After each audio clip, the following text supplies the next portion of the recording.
سورة الأحزاب آية 27. أعوذ بالله من الشيطان الرجيم. بسم الله الرحمن الرحيم. ما كان على النبي من حرج فيما فرض الله له سنة الله في الذين خلوا من قبل وكان أمر الله قدرا مقدورا.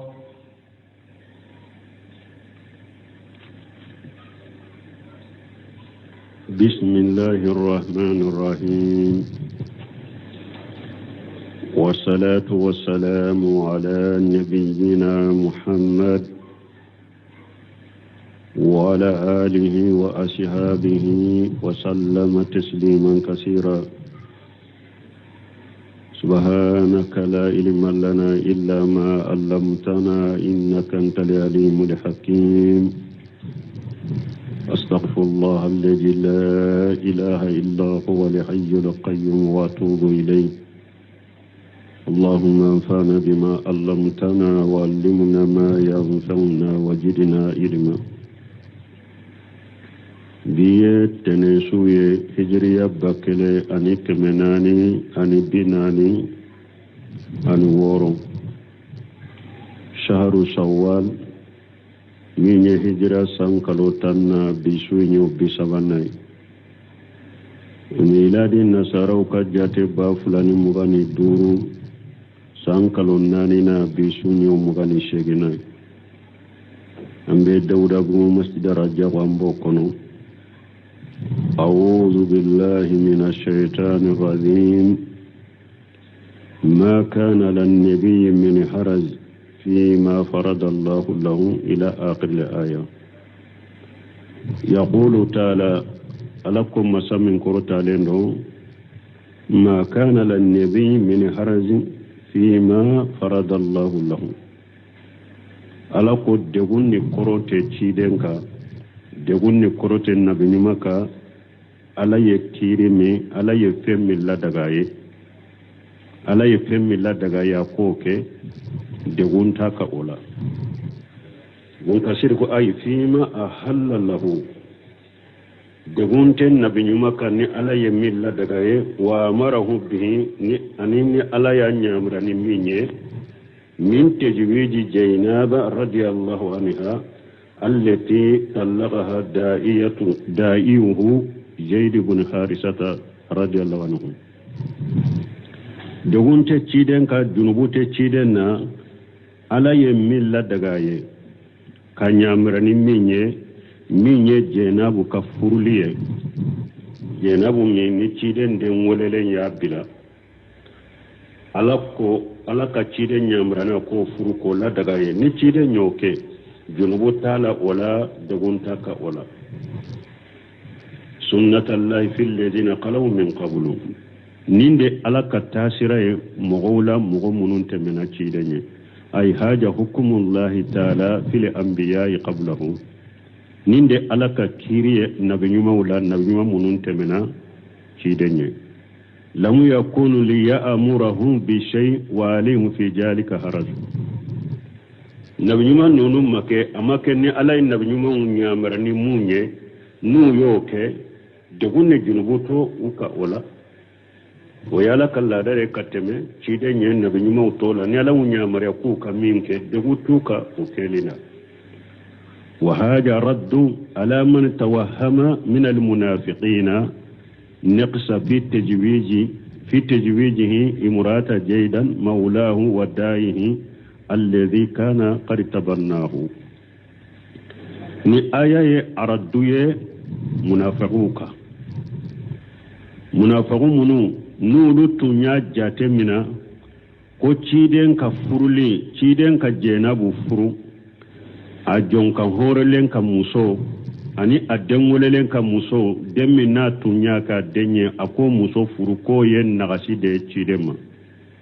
munafagu tunye min jate minate ninye araduye uka ya dombalmu depuis gale dina cinya tigi jama chama mimbi inofe adobe munafari munumbe inofe wakati be ulube nagaside kan nagaside nyini ika kola ka tokotinya de nyini ka kola ubu ka tokotinya chogomi oye depuis galede la hada maden kelen kan nindo ko jamala o mo sugu no munafaru te bo silamo har sisa silamo che falendo wala min ko ni jolendo ni chinyade wakati be munafaru munumba u shenkoro dugu munum bawu shenkoro ulu ba fe wakati be ka ko do de soro elay be saki nagasini mununye har min ten nagasi fenye de ulu ba la nyini ka ke eman nagasi de killa gosinay tuma mi ke ye wachi de nye je de ka musofu munafaru ko yaye ayere ka dengolele ka to musofu tuma mi ala ya ay aya jige ko ay ko de gunte chiden kan ni de ne ala ye milla daga ye nya mara ni minya ko ke dugunta ka wala junbuta ka wala woyenne ka ala kala da yere na bunyimo la munun temenani ni ne nya mara ni minya ko ke duguntu ka wala donc ni nye aradu ye munafiquka munafiqu munun tumbe chide nyere no fe wakati benu ben nagasi nyina ye ka segere nagasi ube kala busili nyina ye ni nye aradu ye uka ema haro munafiqu de tara galonda amba shetula jeni yangalo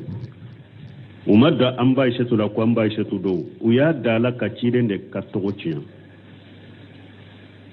jeni ya galonda amba shetula ni chide katogochiya de munafiqu manyi de mbalimo munafiqu munumbe jama'u shenkoro silamau shenkoro umanyi de wa hada madenki ka kodi ala dema menu yen nagasita ku be ala ka jonyuma segere ala yere debe doinuche anya fo chogo mi komi safa yemmin fo ambeno fo sarahu kono na kumala wa kana amrullahi qadaran maqdura ewa ala ka kobbe latigelende do na latigelendo ay wa kana amruhu alladhi yuqaddiruhu kaina la mahalata ne ala yakomi latigo be kedo fo tobal واقعا لا مهيدا وبكده لا مهيد عنه جنگ يروتولا ولا ما أدلا فرا يروتولا كوي فما سا كان وما لم يسن لم يكون ni alay min kanu o de beke ni alay min kanu teke donc jeynabu ka furli min fulen ni ciide mbolo ni nya ala kala tigede ala to nyen latige lahul mafudula ka bilade fo aka kede atumbe kede fo aka kede fana jenga yero tola wotese ka jengo wotese ka boy ni alay min kanu o de beke ni ala ma min kanu o toke donc ala ya latige tende kake donc munafiqi do yorote ni yorola ala yere de ni la daga ci de ni nya aradu ye munafiquka الذين يبلغون رسالات الله ويخشونه ولا يخشون أحدا إلا الله وكفى بالله حسيبا ما كان محمد أبا أحد من رجالكم ولكن رسول الله وخاتم النبيين وكان الله بكل شيء عليما يمده تعالى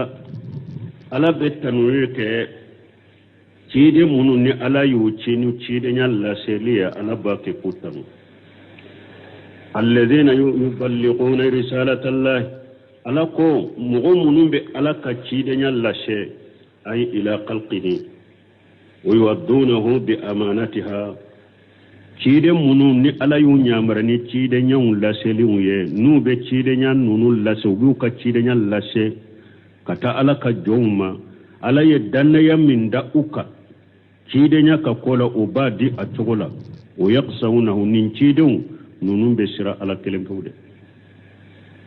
ay yaqafunahu wala yaqafuna ahada siwa cide ka cide nyan lasirila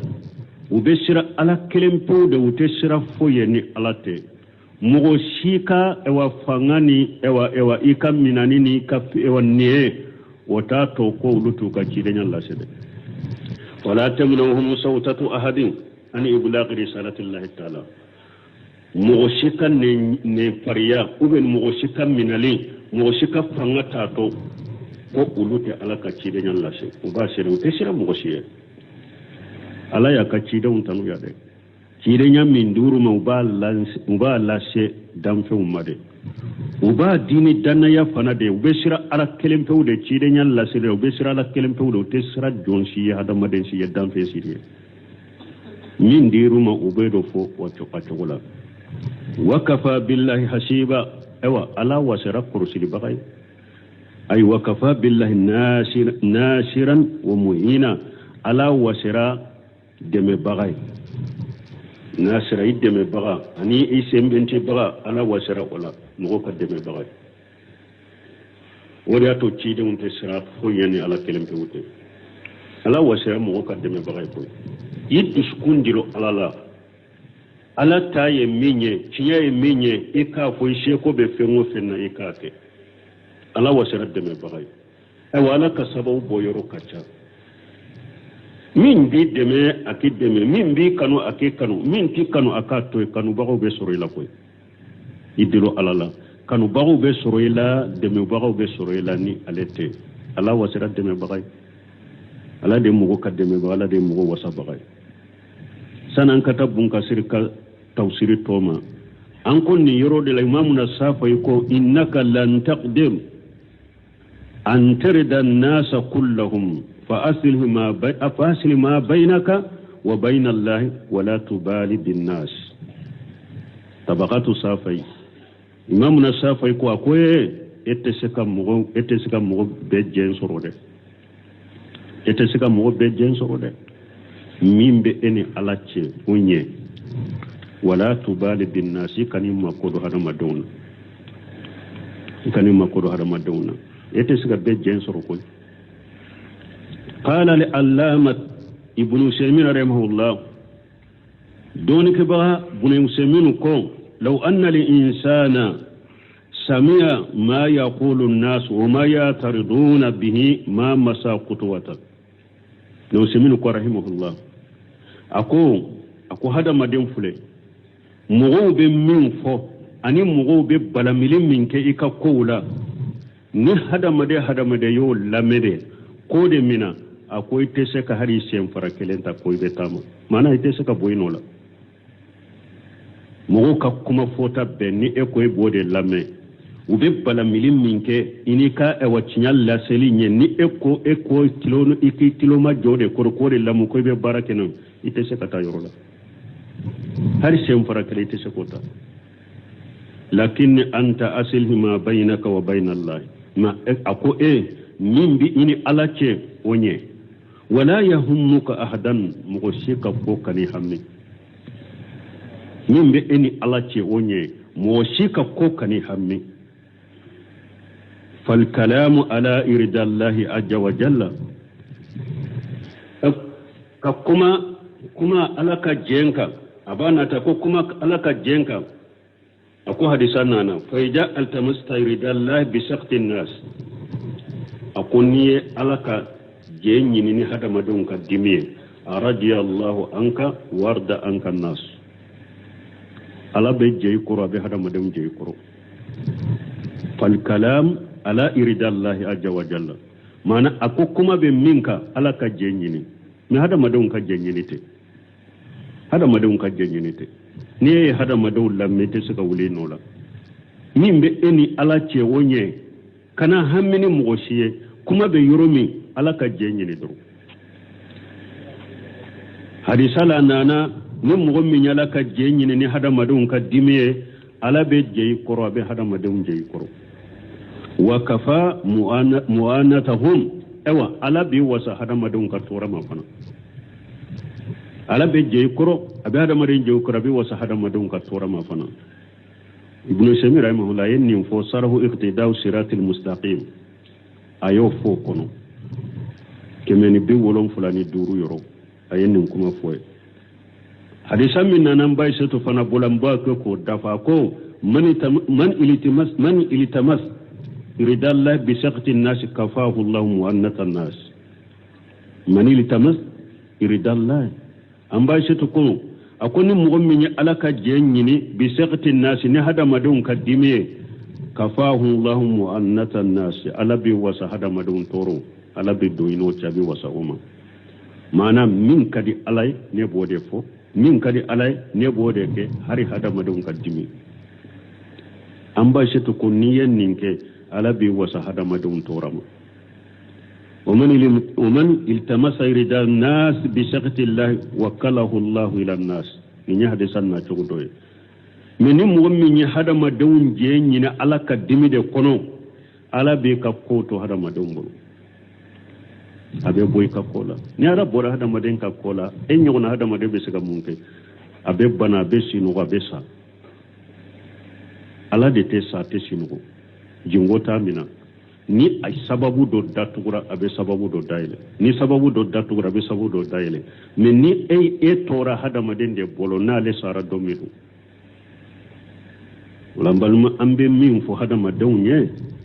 ni qur'ana kolo na nyogona munun fule ni nye ci dewun tumbe cogoni al cogomi al ulama warasatul anbiya ni hada maden ko eka ke tawhidi fo bagani sunna fo bagade kabila ci dewun nola ko ka be jen soro beki kanu a ote kede beki deme ote se ka kede ibi wokilu da alakade ni ala yere ye sababu munyuma minnati ki deme no ye ki wasa dola ni minyi jugoya munafiki ali munafiqiya ayi hasiriya o kobe ala buru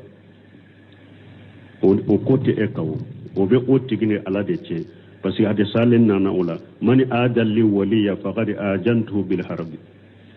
ala kunni ala ka jonjuma ni mugo yoko ay akoy na tigite nyugona de ne ala yilla dono ne ala yire be kelela ala ka kelebe ku jonna wala tumay gun kasiriyen nin fo ala wasira kurusili bagay ako ay wa kafa billahi nasira mu'ina ala wasira hada madende me bagay wa shaydun nas fi hajal maqam بل وفي كل مقام محمد رسول الله صلى الله عليه وسلم منكسر كو هذا مدوم بين يمن نين جويرو إن أكو أي جويرو به دينا جويرو به مانا كتيدنا لسه كألا تفون تسرا مغيه أكو أو جويرو لا أكو بل جويرو بلا مغو نيما يمغو منو نين جويرو كيلي لاني أتشوكو نيما ويه محمد صلى الله عليه وسلم على كتشيدي فإنه قام بأداء رسالة وإبلاغها إلى أهل المسار والمغارب تشيدين جوراني تشيدين لا سيليه كتا دو كولو كرو أتلي بونيرو نبينيرو أجورانا نتشيدين لا سيليه كتا تلي بونيرو أبينيرو كتشيدين لا سيابيلا إلى جميع أنواع بني آدم ayaka chini Allah shahada maden noniya bema wa ajhara Allah ta'ala kalimatahu wa dinahu wa shar'ahu ala jamil adyan wa sarai Allah ya ciden ka kuma aya bange kaka dina bange kaka sariya bange dina tobeka fa innahu kana nabiyyu qablahu inma yub'asu ila qaumi qasata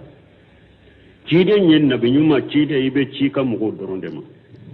ite ci mugo warema wa ma huwa salawatullahi wa salamu alayhi fa innahu buisa ila jami'il khalqi arabihim wa ajamihim me cide ale cira kata hada madembe dema arabu ani mununte arabu ye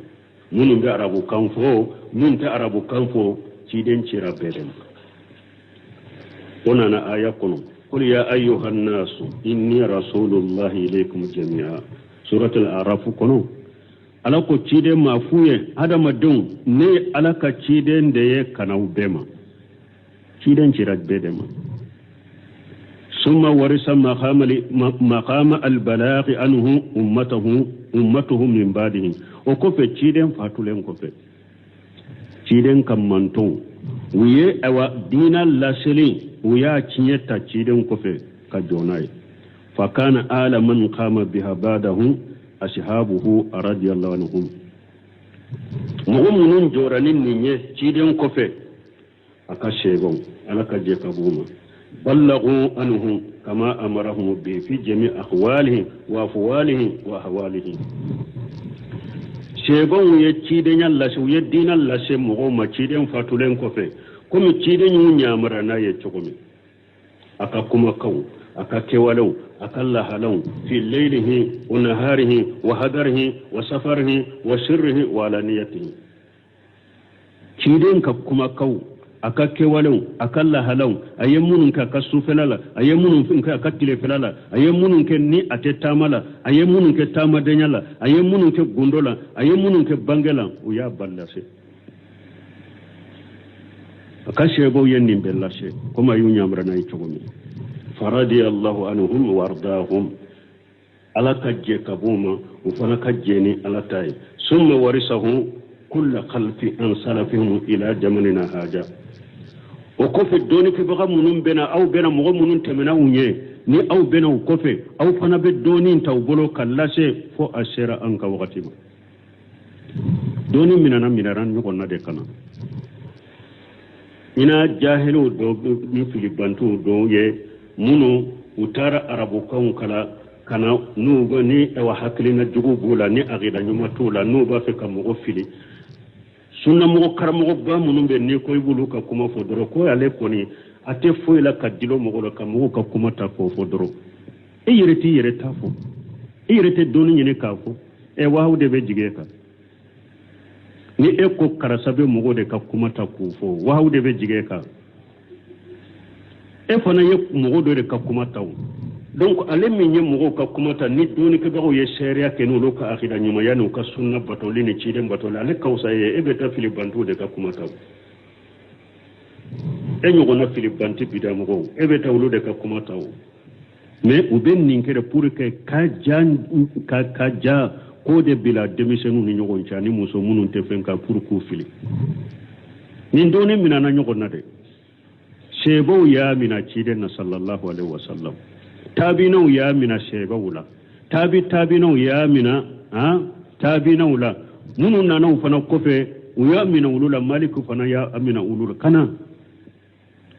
maliki ya tabinau ye ulu ya mina tabinau la wo munu nana maliki fana kofe maliku nunu fana karande yu mina la doni mina nani nchoko dara fokana anka wakati la doni be mina nyoko na de ya kana mo gore ka kuma fo an kan wasada nyere la jonyi ciden da ye ite cide jew nin doni mina na nyogon na de kana munun nana kofe lu ya mina mogola munun temena ye fo kana awma fa bi nurihim yaqtadi al muhtaduna awa mogo munun temena kad noro kata shebola munun nanu kofe munun nanu kofe fo kana awma ulu kan noro hadama don bake ka kandani ode wala man hajihum yasluku al muwaffaquna awa ukas tasiraw alayya mugo munun be sababa ma ulu de be do ka tasiraw la fa nasallallahu al-karima al-mannana an yajalana min qalbihim awa bun kasiru ko ambe ala deli ala min yem masafunan sire masamin kabo masafunan sire akwa ambe ala deli ala kanke ulu nona bilay ni sarafu nyuma munun temena nu ye doni mina cide na kana fonka wakati akwa ambe ala delala kan fana kunu na bilan kunu mina wa qawlu ta'ala ni ala ko aya kono ma kana muhammadu aba ahadi min rijalikum ala ko shebawma akum muhammadu temmu ko sifaye aw shebawla sheba kelente ni faye muhammadu aw fate muhammadu yakoy naha an yuqala bada haja jaydu bin muhammad parce que tuma mi denya ala yo cinya ko sariya boyde ayub bala kum wo shikana fo jaydu matuguni ko jaydu bin muhammad afate koy sheba sita wala min faye muhammad akana fo jaydu bin muhammad ay lam yakunu abahu wa in kana qad tabannahu muhammad tunte jaydu faye koy harina ya sura ya ka denye فإنه صلى الله عليه وسلم لم يعيش له ولد ذكرا حتى يبلغ الحلم denke masoro ciden bolo denke madelika ewa shi soro ka baluya a denke sima shi soro ka baluya ciden denke sima baluya ولد له القاسم والتيب والطاهر من خديجة رضي الله عنها بن كثير بافك ciden de fo ciden de bonke sabade do ane demuso nani wa alayhi mun fo ya ko al-qasim wa taybu wa tahiru ay qasim o de ye ciden den fulo kutumba fo ama bal qasim fulanna abdullahi de toye ko taybu ba fo de ma ko tahiru fana abdullahi parce que ale wolola nabi nyuma yakko fede ciden kan nabi nyuma ko fede ale wolola o de atawya atawle ko taybu tahiru taybu ni tahiru be kuniya de abdullahi ma adenke sabana o ibrahima mariyata de yosoro donc amra khadijatu alayya denke fula de soro cidenye al-qasim wa taybu wa tahiru min khadijata min ni nunu jate mina sisa e ba jate mina taybu ye dendo de tahiru ye dendo de ay taybu ni tahiru boye mo ko kelende abdullah utumbe akunya de nin fula beye khadijatu de nin soro cidenye famatu shigara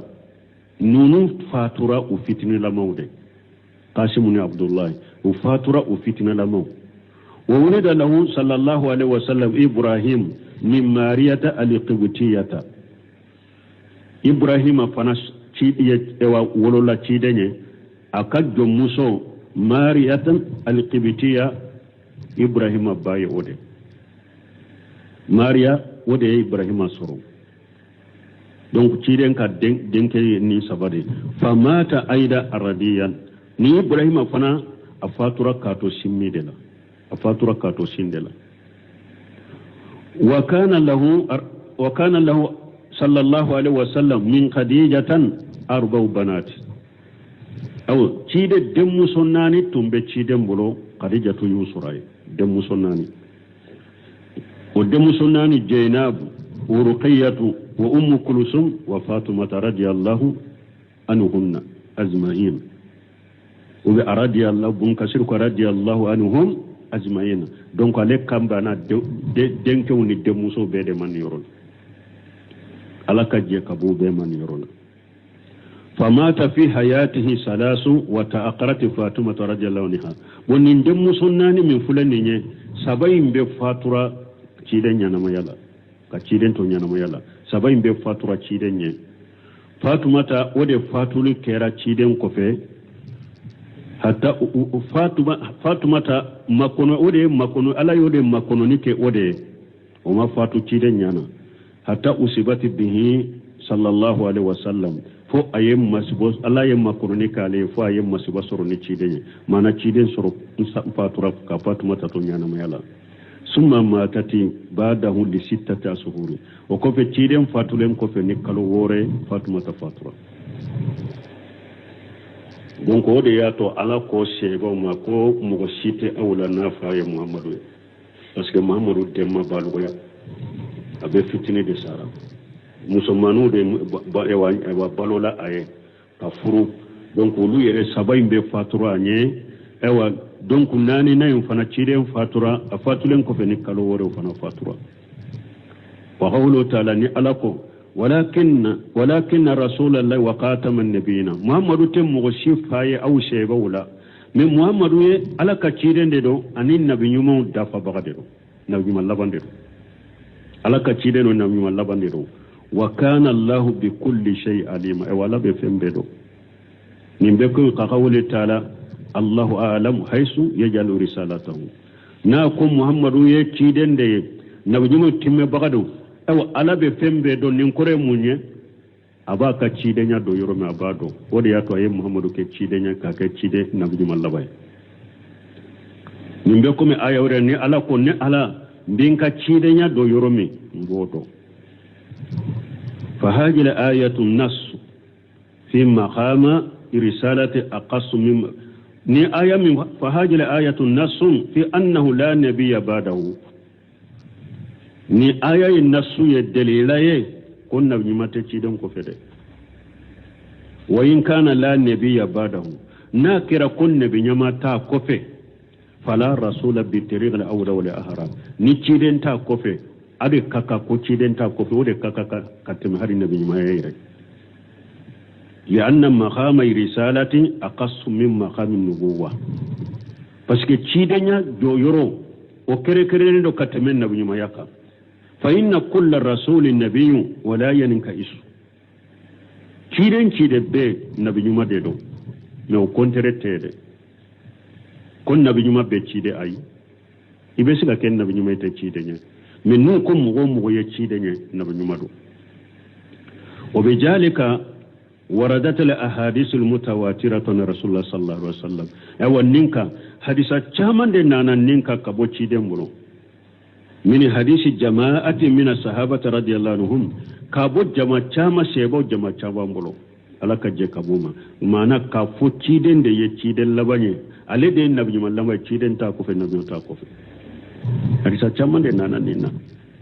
wani jabir ibn abdullah radiyallahu anhuma wa hadisa wala nana jabir ibn abdullah buru alaka je kabu fula bema qala rasulullah sallallahu alaihi wasallam ako alaka ciden ko alaka taruna kisibaka masali wa masalul anbiya ciden ko aleni nabi nyuma munun temina lenya aleni wulum misaliya ka masal rajul abe komi cedo bana dara aye so dojo fa akmalaha wa hasanaha aye so indafa kanye illa mawdun libnatin fo biriki kelenda yoro ode tora soyma aye sojo ka dafa kanye me biriki kelenda yoro tora soyna o biliki mado adonyoroina o biriki mado فكان من دخلها فنظر إليها سوين كيرا نمغمن دون سوين كونو كالاجه قال ما أحسنها إلا موضع هذه اللبنة أبافو ني سوين سوما يكن يمبو نيم بريكي بنكلين دا يروين دي فأنا موضع اللبنة أو تشيدن كو بريكي كلين دا يرو يالدي بريكي كلين يالدي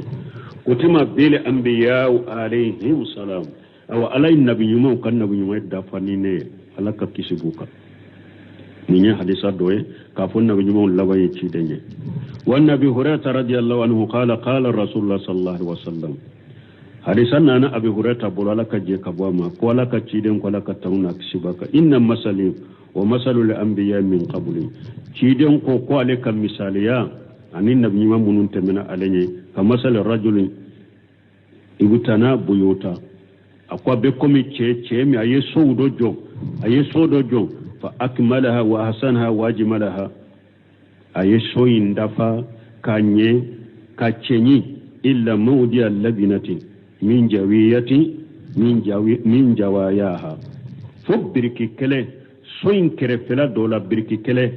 ntoraye o birki madada da yoroina fajala an-nasu yatufuna ويعجبهم البنيان ويقولون مغو كيرو باكي كسوين لامني كسوين منو وبافو ني سوين كاني دي يبافو ني سوين اكاني وبافو الله ورياتها هنا لبناتو فيتم بنيانك وبافو تيجي كسوين كاني دي من نمبركي كلم من دو يورو فلنني هاري تونكا نمبركي بلا نولا سوين كدافا قال الرسول الله صلى الله عليه وسلم alaka ciden ko alaka tanuna tisiba fa kuntu ana libinatu awako ale de brikinya briki den kele min tunya jede ko ale de do donc ni hadisa fana ya yira ko ciden den nabi nyimo dafa bagay wa nabi hurairah anna rasulullah sallallahu alaihi wasallam hadisa wala ka babu hurairah bolo alaka je ka bama ko alaka ciden alaka tanuna tisiba ka qala fuddiltu ala li anbiya bi shitti ko ala yale fasamantan nabi nyimo to ka ni ko woroye utitu jawami al-kalmi cidon ko minye ka kuma chama ku fara nyogon ka kuma denkelen kono ala yoke ala ya make nabi nyimo toye mana kuma surma do ciden bese ka kuma surma do fo o kuma surma e bese ko ke kitabu abe fen chama de be ya kono kuma surma kele ciden bese ka fo ka suru fen chama de be ko kuma surma kono ala yoke ciden nyamo ke nabi nyimo toye wono soreto buraybi awat ako fulana ala ya leddeme ni jatige ni jugu munu nyu labbe cidenye ku bena ciden kele na fora cidenye awa kunni jugu masna ni ro masna uyo labbe kama ku beni kele ni cidenya labbe ka wuli kama ni kalo kelen tama tora ciden nuce ujabe tige ubesra ala yoke cidenye sallallahu alaihi wasallam ni nye fulana سبنا وهلت للقنائم على ها وكم بينهما وهلت للقنائم سبنا من وقنيما على يولا دغني نبي ما تو نو يجهدوك نو يكافرو كله ase kafiru ma nu ye kafiru kan na fulo fara ɲɔgɔn kan ala tun ma ladage u k'a dun tasuma de bena ka jani tasuma de bena ka nafolo in jani mais ala y'o ladaga ciden na ka manton ye nu ye kafiru kɛlɛ u ka nafolo u k'u ta ala ya o daga nanina wajuilati li al ardu masjida wa tahura aw ala ye dugukolo fan bɛɛ kɛ ne ye misiri ani sɛnɛya musa ka mɔgɔ ninnu filɛ minnu tɛmɛna ciden ye salli wagati n'a sera i b'a sɔrɔ yɔrɔ kɛrɛkɛrɛnnen dɔw de b'aw bolo a bɛ taa salli o yɔrɔ de la a b'a ka salli k'o yɔrɔ de la a ka sɛnɛya fɛn bɛɛ ye ji de ye a dɔw yɛrɛ tɛmɛna ni sobe donna i ka farikolo yɔrɔ dɔ ma i b'a a gɛrɛtɛ de a josi de fo ka bɔ a la ou i ka fani yɔrɔ min don i b'a gɛrɛtɛ de fo ka bɔ a la ji tun tɛ se k'a sɛnɛya mais ala y'a kɛ ciden ye sallallahu alaihi wasallam ciden ka mantonw filɛ n'i bɛ yɔrɔ o yɔrɔ ni salli wagati sera dugukolo fan bɛɛ y'i ma misiri ye salli ye fo ni yɛrɛ sobe dalen ye yɔrɔ min dɛ sinon dugukolo fan bɛɛ ala y'a kɛ ne ma misiri ye ciden ka manton ayiwa a y'a a ka buguri kɛ fana sɛnɛya ye n ka mantonw ma n'i bɛ yɔrɔ min ji tɛ i bɛ tayamamu kɛ buguri ka dɔrɔn i bɛ tayamamu kɛ cɛncɛn ka dɔrɔn i bɛ salli hari ni janaba b'i la fana i bɛ tayamamu kɛ i bɛ salli bana b'i la i bɛ yɔrɔ min i tɛ se ka kɔ i bɛ tayamamu kɛ bɔgɔ kɛr'i ma sɛnɛya fɛn ye nin ye jolina ye naanina duuruna wa ursilitu ila alkhalqi kaafatan awa ala ye ne ci ka taa mɔgɔ bɛɛ ma an ko nabi ɲumanw tɔ cidenw tɔ i bɛ ci ka mɔgɔw dɔrɔn de ma ciden cira ka taa diɲɛ bɛɛ ma nin de ye duuruna ye wɔɔrɔna wa kutima biya nabiyuna ala ye nabi ɲumanw dafa ni ne ye awa ciden ko ala ye ale kɛrɛkɛrɛya ka nin fɛn wɔɔrɔ kɛ ale ye a m'u kɛ nabi ɲumanw tɔ ye nin fana y'a yira na ko ciden de nabi ɲumanw laban ye wa ni jubair ibn mut'im qala sami'tu rasulullah sallallahu alaihi wasallam yaqulu jubair ibn mut'im ko ale y'a mɛn ciden ma ala ka tanu na kisi ba ka b'a fɔ inna li asma'u ciden ko tɔgɔw dɔ bɛ ne la ana muhammadu a ko ne tɔgɔ de ye muhammadu wa ana ahmadu ne tɔgɔ de ye ahmadu wa ana almahi alladhi yamuhu allahu ta'ala bihi alkufra ne de tɔgɔ ye ko mahi tuseli ni ala ye kafiriya tuseli ye ne de tɔgɔ ye o ye wa ana alhasiru alladhi yuhsaru an-nas ala qadamain awa ne de tɔgɔ ye hasiru mana hadamadenw bɛ fara ɲɔgɔn kan diɲɛ bɛ wuli ne kɔfɛ de ni hadamadenw bɛ wuli ka jɔ kiyama kɛnɛ kan nabi ɲuman tɛna n kɔfɛ ciden tɛna n kɔfɛ a laban ye ne de mɔgɔw bɛ fara ɲɔgɔn kan ne de senfara fila kan wanali aqibu ne de laban ye allazi laysa ba'dahu nabiyyu min ni nabi ɲuman t'a kɔfɛ laban ye ne de awa ciden tɔgɔ de ye ninnu bɛɛ ye muhammadu ahmadu almahi alhashiru alaqibu ciden k'ale tɔgɔ ye ninnu ye ne de tɔgɔ ye ko laba walaysa ba'dahu nabi ɲuman tɛ n kɔ allazi laysa ba'dahu nabiyyu wal ahadisu fi hadha kasiratu hadisa minnu nana nin na ka ca famin rahmatillahi ta'ala bil ibadi irsalu muhammad sallallahu alaihi wasallam ilayhim abe ala ka neman la ka taa ka jɔnw ma muhammadu cili kana jɔnw ma summa min tasrifihi lahum qatuma al anbiya wal mursalin bihi awa abe ciden ka korotaw la fana ala ye nabi ɲumanw tɛmɛnaye ka cidenw tɛmɛnaye wa ikmalu dinil hanif lahu ani dina min jengena ka bɔ galondina bɛɛ ma k'o fana dafa ye وقد أخبر الله تبارك وتعالى في كتابه ورسوله صلى الله عليه وسلم في سنته المتواتر عنه ألا ينكباريا كتاب كنو قرآن شيرين أنكباريا أكا سنة كنو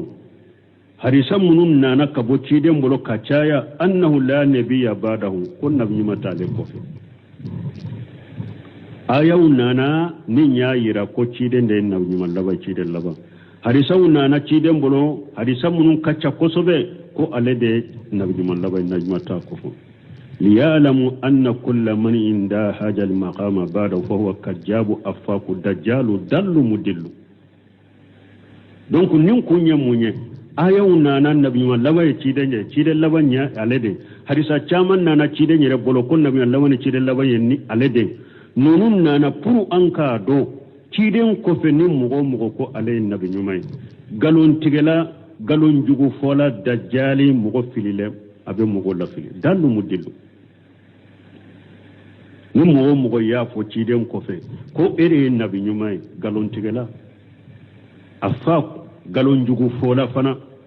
dajjalo atogode atigi togode ko dajjali dalu mugo filile mudillu abe mugo la fili ولو تقرق واسع بجا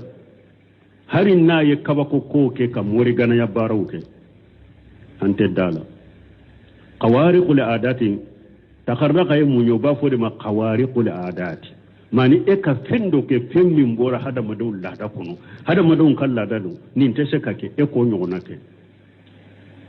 mana hari asigilende na yeddugu kolo e wa bugo ni sede bora galon tigela hari na yi mori gana ya de ke kabbere yele ma enya kuru kake sai na binyuma tere galon tigela wa tabi anwa'i sihri wa talasim wa nirizati na ni dabalin noni ya chogo ni kilisi chogo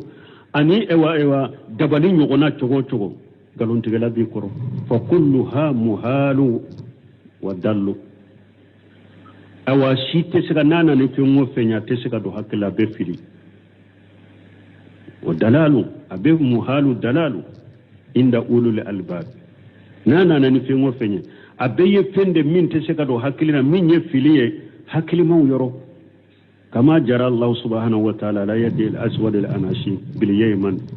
comme ala yawun yogonake asina de ala nasibolo yaymani umusalamatul kajabi bil yamama ani musalamatul kajabi bil yamama ufanatum be yamama nunum be ya wala kulu nabi jumay min ahwalil fasidati nunun la hala jugu de tumbu la hala ciyale un tumbu boro wal aqwal baridati ani kuma sumale ma alima kullu jilubbi wa fahmi annahuma kajibani dallani la'anahum Allah la halaw tumbu boro mogo ni hakili bila ibado ko nunu fulade galon tigelaw de nunu fulay kiri bantu fulade alaka danga de be nunu fulaka wa kajali kullu mudda'i lidhalika ila yawm alqiyamati ani mogo yen nabiyuma ya wele kata iyerema fo kata qiyama abe mogo filibanti abe dajjali hatta yuqtam bil masih dajjali fo ubeta munum be galon fo kulu yen nabiyuma laban betake masih dajjali rede dajjali ba وكتاك الدجال بادي فكل واحد من هؤلاء الكذابين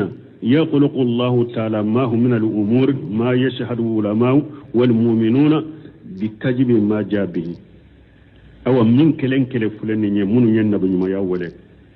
أكلن على بكودو دو بلو كومي نتوني كباغو نمؤمنو بادو كافو نمفلره أنا نمي ينغلون ni mo yen nabi nyuma ya wala depuis gale fokata qiyama ko do be yeyi bolo ko min ni doni ke bagaw ni mu'minu bado ko yina na ni min nyen nyangalone muslimatul kajjab nya dimi yo domina unana ma ko ma fo yen nabi nyuma de ko awa o ko cide uhudi kele akashe bado nya bora anya cira ka bokene mayrede seybe mbuna cide ma nya kisi ba bolo de la ana na cide mo cide nya kisi mina ya do tege faralate ka nya kisi saga nola ka salo anya nya banane inkena era kateme hara nya folo inga akera ko mi fem maso o fora musulmatul kajabu nya dimi yo domina unana naye aye ka kilisu ka ko to atigi finyera si akele ala ya finye si akele aunana faye ko kele dola ko jiko ye cide na ka shebo mina ko kolo do tumbe jitala ci fitunu de tumbala ko ciden ko kana ni minaye aye ji do ke minayin kono ka aywa duwawu kala ka bokolo in kono kolo in fara jila nana muslimatul kajabu mai fana ko nabi mai an ka kolo jiu do yarade anana jokkolo in kunna ka kiliso apotu ji fitinu munun tara ntumba kono jigina kolo illan kono yara yere ala yen ni nyugona chaman de kula ni doni ke bawo ni mu'minu bado ka fu nani mi ngalondo wa haja min tamami lutfillahi ta'ala bi khalqihi aw ni alaka hinna da falende kata aka joma fa innahum bi daruratil waqi la ya'muruna bima'ruf wa la yanhauna 'anil munkar illa ala sabili intifaq parce que nabi nyum e wa munu nyen nabi nyum galo fo ni nye alaka ne wa nema da falenda ka jonka ni mo yen nabi nyum ya wele ni ala be kodo ke abolo komi ni ewa doni ke bawo ni mu'minu baro ko galon tigalade parce que nabi nyum fule ne wa nabi nyum wele bakela munu nyen nabi nyum ya wele katu yerema wote mo go nyamra ni nyumay kamo fatanya kabo juguma ma fo min kera u bolo ka soro yerema ta kama ni yen nyamra le nyuma nyew ka nyamra kana mana uka kokota uka fota do de benama te uka keta do benama to ma dabo kama we balili ke kokone na iba soro ka kuma fota do benala rubu ka keta do benala ka soro ma dabo kama aw lima lahum fihi min al maqashir ila ghairi ube nu kala nyini be e wanyuma min no be mo nyamra no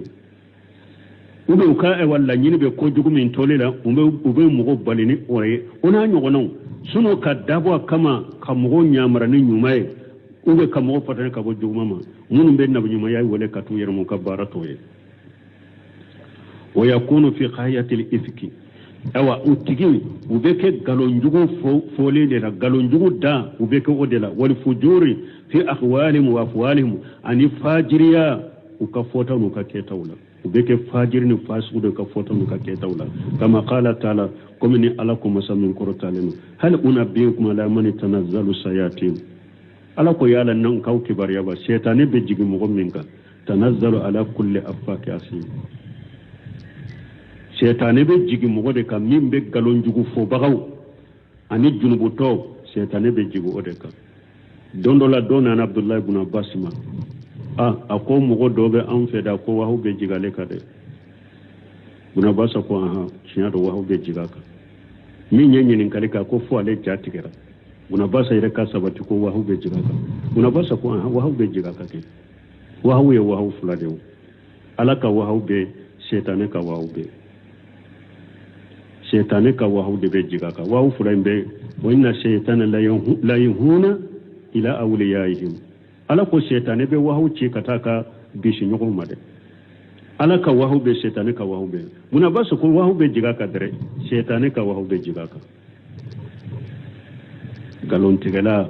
shetane be jigi odeka galon tigala junubu to shetane be jigi odeka wa haja bi khilafi hali al anbiya alayhi salatu wassalam mo ni na galon tigala junubu to uluni nabi nyimo kala hala bora nyugo koro alaka tishibuka fa innahum fi khayati al birri wa sidqi wa rusuli wal istiqama nabi nyimo ulube nyi ewa nyuma yanda falendeke nyuman da fale ani tinyafo ani kanda ani tilenya fima yaquluna wa yafaluna wa ya'muruna bi wayna haunanu ulube mo nyamra ni fengo fenye ube mo bale ka bo fengo femma ube nyuma yadda fale ne ani tinya ani kunandia ani tilenya mama yu ayiduna bihi min alqawariqi li adati kafara alabu usembentiani fe mununye munum bebe hada madon kala da kuro wala adillatil wadihati ani dalila bangalu wal barahini al bahirati ani ewa dalila munum be hada madon ka hakili kon hakili nu ewa abu hada madon hakili bo chola fa salawatullahi wa salamu alaihim awa alaka tanuni anaka kishi abin nabi muka daiman mustamirra ma damatil ardu was samawati alaka tanuni na kishi abin nabi nyuma ka bara adugu kolo toye ka sanka bolon fula toye wala balmon nabi nyuma timme baga de ciidenye nabi nyuma te ciiden ko fede wodi ya to doni ke baga bennen baka jama kulu min be jiyan kono ko ewa nabi nyuma laban bena ko nabi nyuma te ciidenye doni ke baga muftine doni ke baga be farala nyugon ka ko kafiru de silamaw te de ko kafiru de doni ke baga be benala ko kafiru de sandola jama kulu farala nyugon ka ko beta hiji tom ni groupe min na bu bolo kon nabi nyuma laban bena nabi nyuma ndama te ciidey parce que lajnatu daima li busilmi wal iftai wiye fatawa ke qararu ke kadu kam masakema ka fonni groupe min fule jiyate nonu ye kafiru de silamawte sandola groupe farala nyugon ka ku beta hijula saudia kam masaku yusagi ku te do haramula kafirite do haramula yusagi nu yaye si so be hiju yoro la do be kelen la tade o donente jamana o be kelen la tade o be jama chela o ka passeport silamio de fende be quoi sinon nu keru de mana groupe e ku beta hiju o go bare silamawte mi malaba e ciidende na mi mata ko fe subhanakallahumma rabbuna bihamdika ashhadu an la ilaha illa anta astaghfiruka wa atubu ilayk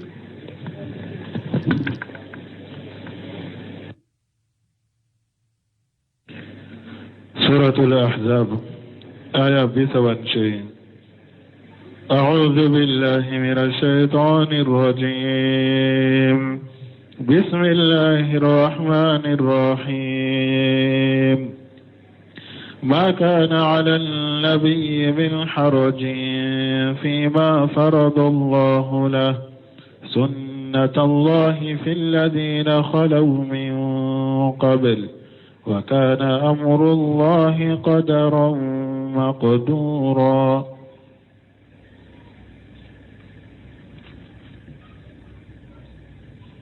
بسم الله الرحمن الرحيم والصلاة والسلام على نبينا محمد وعلى آله وأصحابه وسلم تسليما كثيرا سبحانك لا علم لنا إلا ما علمتنا إنك أنت العليم الحكيم أستغفر الله الذي لا إله إلا هو الحي القيوم وأتوب إليه اللهم انفعنا بما علمتنا وعلمنا ما ينفعنا وزدنا علما biyet ene suye hijriya bakele ani kemenani ani binani ani woro shahru shawwal minye hijra sankalo tanna bisuñu bisabanay miladi nasaraw ka jate ba fulani mugani duru sankalo nani na bisuñu mugani sheginay ambe dawda bu masjid raja wambo kono أعوذ بالله من الشيطان الرجيم ما كان للنبي من حرج فيما فرض الله له إلى آخر الآية يقول تعالى ألكم مسامن كرتالين ما كان للنبي من حرج فيما فرض الله له ألكم دغني كروتي تشيدنكا degunni koroten nabinyumaka ala ye kirimi ala ye femmi ladagaye akoke degunta ka ola gun kasir ko ay fima ahalla lahu degunten nabinyumaka ni ala ye min ladagaye wa marahu bihi ni anini ala ya nyamra ni minye min tajwiji jainaba radiyallahu anha التي طلقها دائيه زيد بن حارثة رضي الله عنه دغون تشيدن كا جنوب تشيدن على يميل لدغايه كانيامرني مينيه جناب كفورليه جناب مي تشيدن دم ولله يا بلا alaka تشيدن nyamrana ko furuko ladagaye ni tshiden nyoke junubu tala ola degunta ka ola sunnatullahi fil ladina qalaw min qablu ninde alaka tasira mogola mogo munun temena cidenye أي هاجة حكم الله تعالى في الأنبياء قبله نند ألك كيري نبي مولا نبي منون تمنا شيدني لم يكون ليأمره بشيء وعليهم في ذلك حرج نبي منون مكة أما كني على نبي منون يامرني مونye nu yoke dogunne junubuto uka wala o yala kala dare kateme cide nyen nabi nyuma utola ni ala unyamare ku kaminke degutuka ukelina wa haja raddu ala man tawahhama min almunafiqina naqsa fi tajwijihi imrata jaydan mawlahu wa daihi alladhi kana qad tabannahu ni aya ye aradduye munafiquka munafiqu munu nulu tunya jate mina ko ciden ka furuli ciden ka jenabu furu a jonka horelen ka muso ani a dengolelen ka muso demina tunya ka denye ako muso furu ko ye nagasi de ciden ma munafiqu tunye min jate mina te ninya aradduye uka ya don balmu depuis gale dina cinya tigi jama chama mimbi innofe adobe munafari munumbe innofe wakati be ulube nagashide kan nagashide nyini ika kola ka to cinya de nyini ka kola bu ka to cinya chogomi woye depuis gale de wala hada maden kelen kan nindo ko jamala o mo sugu no munafaru te bo silamo hari sisa silamo che falendo wala min koni jolendo ni cinyade wakati be munafagu munun ba ushenkoro jugu munun ba ushenkoro ulu ba fe wakati be ka ko do de soro ela ibese ki nagasini mununye har min ten nagasi fenye de ulu ba la nyini ka ke eman nagasi de killa gosinaye tuma mi che ye wachide nye jede ka musofu munafagu ko yaye ayere ka dengolele ka to musofu tuma mi ala ya aya jigi ko ay ko de wonte ciden kan ni nade ne ala ye milla daga ye nya marani minya ko ke de wonta ka wala junbu ta ka wala woyenne ka ala kala da yere na bu nyimo la munun temenani ni ne nya marani minya ko ke de wontu ka wala donc ni nya aradu ye munafiquka munafiqu munun tumbe ciden yere no fe wakati benu ben nagasi nyina ye ka segererin nagasi ube kala busili nyinaye ninya aradu ye uka ema haro munafiqu de tara galonda mba shetu la jene yangalo umada amba shetu la kwa mba shetu do uya dala ka cide de katogochiya jene ya galonda la mba shetu la ni cide ka togochiya de munafiqu manyi de mbalimo munafiqu munumbe jama'u shenkoro silamo shenkoro umanyi de wa hada madenki ka kodi ala dema men nu yen nagasitta ku be ala ka do nyuma segere ala yere debe do inuche anya fo chogo mi komi safa yemmin fo ambeno fo sarahu kono na kumala wa kana amru allah qadaran maqdura ewa ala ka kobbe latigelende do na latigelendo ay wa kana amruhu alladhi yuqaddiruhu kaina la mahalata ne ala yakomi lati obeke do foi tobal waqi'an la mahidan obeke de la mahida anhu jenga yoro tola wala ma adila fara yoro tola koy fama sa kana wa ma lam yasal lam yakun ne ala min kanu ode beke ne ala min kanu teke donc jeynabu ka furli min fulen ni cide mbolon ni ala kala tigede ala to nyen latige lahul mafudula kabila de fo akakede atumbe kede fo akakede fana jengo yere tola otese ka jengo otese ka boy ni ala min kanu ode beke ni ala ma min kanu otoke donc ala ya latige tende kake donc munafiqi do yorote ni yorola ala yere de ni la daga cide ni nya aradu ye munafiquka الذين يبلغون رسالات الله ويخشونه ولا يخشون أحدا إلا الله وكفى بالله حسيبا ما كان محمد أبا أحد من رجالكم ولكن رسول الله وخاتم النبيين وكان الله بكل شيء عليما. يمده تعالى على بتنويرك تشيد منوني على يوتشينو تشيد نيالا سيليا على باقي كوتانو الذين يبلغون رسالة الله على كو مغمون على كتشيد نيالا شيء أي إلى قلقه ويودونه بأمانتها تشيد منوني على يونيامرني تشيد نيالا سيليا نوبة تشيد نيالا سيوكا تشيد نيالا شيء kata ala ka joma ala ye danaya min da uka cidenya ka kola o badi a togola o yaqsawnahu nin cidon nunun be sira ala kelempewde ay yaqafunahu wa la yaqafuna ahada siwa cidon ka cidenya la sirila o be sira ala kelempewde o te sira foyeni ala te mogo shika ewa fangani ewa ikaminani ni ka ewa nie وتاتو قولتو كتشيدن الله سيد ولا تمنعهم صوتة أحد عن إبلاغ رسالة الله تعالى مغشكا نفريا وبن مغشكا من لي مغشكا فنغتاتو قولتو على كتشيدن الله سيد وباشر وتسير مغشية